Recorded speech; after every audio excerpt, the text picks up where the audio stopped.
In this question, we've been told that the length of a line is 81 centimeters given to the nearest centimeter, and we need to work out what's the least possible and what's the greatest possible length of the line. So make sure you save this video for later and follow for more GCSE maths. So we're going to start off by saying, well, we've got the 81 centimeters, and we need to think about if this was rounded to the nearest 1 centimeter, what are the centimeters either side of 81? So it must be 80 and it must be 82.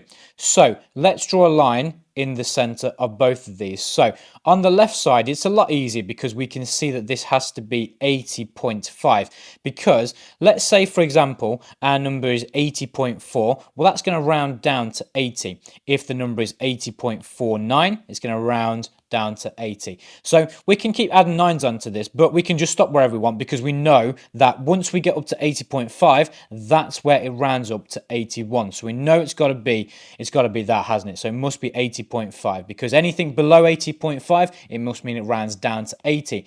Now, it gets a bit more tricky when we get to this side. So even though it's easy because we can just say it's 81.5 and 80.5 because those are the two correct answers, but understanding why this one is the correct answer is the trickier part, because let's say we've got 81.4. Well, that rounds down to 81.